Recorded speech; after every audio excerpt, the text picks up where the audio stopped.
Drop it.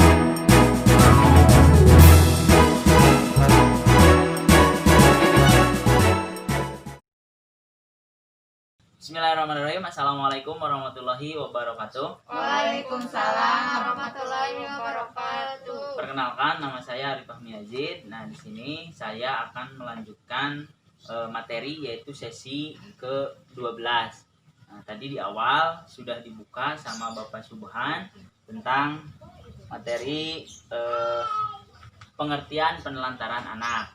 Nah, di sini saya akan masuk ke langkah yang kedua. Langkah yang kedua itu adalah pengertian penelantaran. Nah, sebelum lebih jauh mengenal pengertian tentang penelantaran, ibu-ibu silahkan berdiri terlebih dahulu. Kita tepuk semangat terlebih dahulu karena dari pagi aku udah mengikuti pertemuan P2K2 ini. Silakan ibu-ibu berdiri. Silakan. Nanti untuk tepuk semangat saya pandu ya, Bu. Kita bareng-bareng tepuk semangat seperti yang kemarin yang sudah ke belakang-belakang kita lakukan. Kita bareng bersama-sama. Tepuk semangat. Semangat. Semangat. Silakan ibu-ibu, terima kasih, duduk kembali ibu-ibu, duduk kembali ya. Nah, duduk kembali. Nah, ibu-ibu, siapa yang sudah mengetahui tentang pengertian penelantaran anak? Contohnya seperti apa? Ibu, contohnya seperti apa penelantaran terhadap anak itu? Tidak memberi makan. Tidak memberi makan. Terus ibu yang di sana di belakang, Ibu Zakia, apa contoh penelantaran anak? Tidak memberikan pakaian. Tidak memberikan Pakaian. pakaian. Satu lagi Ibu Erni, contoh ataupun yang diketahui tentang penelantaran anak. Ditinggalkan sendiri. Ya, betul ya. Karena udah menjawab dari ibu-ibu, makanya kita tepuk hebat terlebih dahulu. Tepuk hebat. Hebat, hebat. Hebat, hebat. Kita semua. Nah, ibu-ibu, untuk poin yang kedua yaitu di sini ada cerita nanti tentang tasripin ya, Ibu. Anak tasripin bisa dibuka di buku pintar halaman 33. Silakan dibuka buku pintarnya ibu-ibu, halamannya. Sudah benar, Bu, halamannya, halaman 33 ya. Benar. Kita baca untuk buku pintar halaman 33. Silakan yang pertama Ibu Zakia dibaca. Kisah Tasripin, bocah 12 tahun yang harus menghidupi ketiga adiknya. Di sebuah dusun di Desa Gunung Lurah, Kecamatan Cirongok, Banyumas, Jawa Tengah. Tasripin yang berumur 12 tahun harus mencari nafkah untuk menghidupi ketiga adiknya, yaitu Dandi yang berumur 9 tahun, Rianti yang berumur 7 tahun, dan Daryo yang berumur 5 tahun. Ayah mereka pergi bekerja di Kalimantan bersama kakak tertuanya. Sementara ibunya meninggal akibat tertimbun longsor saat sedang mencari pasir 1 tahun yang lalu.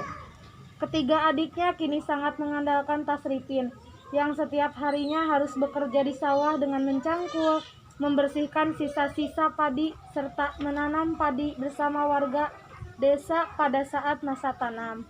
Ya, terima kasih untuk Ibu Zakia yang sudah membacakan. Nah, silakan dilanjutkan bacanya sama Ibu Herni. Silakan. Hampir setiap hari Tasripin mesti pergi ke sawah untuk mencari uang demi menghidupi ketiga adiknya. Kalau berangkat ke sawah jam 7 pagi dan pulang jam 12 siang. Kadang sehari dapat 30 sampai 40 ribu sehari, itu bila beras dan sayur. Sisanya untuk jajan adik, jelas bocah yang telah putus sekolah itu. Pagi sebelum dia berangkat ke sawah, Tasripin harus memasak nasi dan sayur untuk adik-adiknya. Selain memasak, dia juga harus mencuci pakaian, menyapu, serta memandikan adik-adiknya. Tapi bukan hanya sekedar memandikan dan memberikan makanan untuk adik-adiknya, dia pun bertanggung jawab terhadap akhlak adik-adiknya dengan mengajak adik-adiknya sholat dan mengaji di musola depan rumahnya. Nah, ibu-ibu terima kasih yang sudah membaca tadi Ibu Jakia sama Ibu Herni. Itu untuk masalah tentang cerita anak yang terlantar, yaitu Tasripin. Nah, di sini ada 3 pertanyaan terkait cerita yang tadi ibu-ibu bacakan. Pertanyaan yang pertama adalah, apa saja pekerjaan dan tanggung jawab yang dilakukan oleh Tasripin dalam menghidupi adik-adiknya?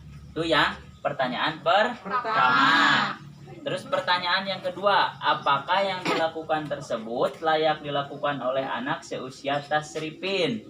Nah, itu pertanyaan yang kedua. Pertanyaan yang terakhir, yang ketiga, apa yang seharusnya dilakukan oleh ayah atau kerabatnya terhadap Tasripin dan adik-adiknya? Nah, itu 3 pertanyaan ini dari cerita yang tadi ibu-ibu bacakan.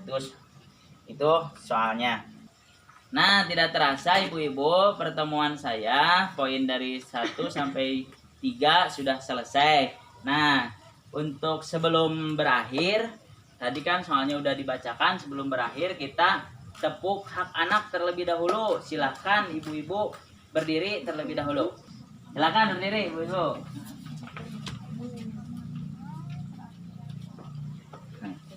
Nah, untuk tepuk hak anak tek ya Bu, tepuk anak, tepuk hak anak. Yuk. Nah, dari soal sudah dibacakan. Sekarang kita tepuk hak anak. Tepuk hak anak. Hak hidup, tumbuh kembang, perlindungan, partisipasi. Sekali lagi ya Bu, untuk tepuk hak anak. Tepuk hak anak.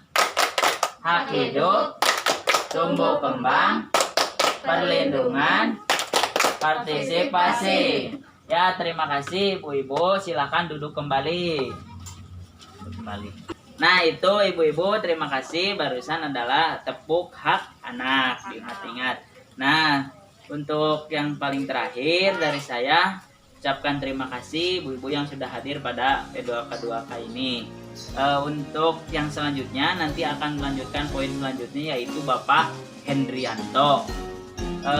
Ditutup dengan salam. Assalamualaikum warahmatullahi wabarakatuh. Waalaikumsalam warahmatullahi wabarakatuh.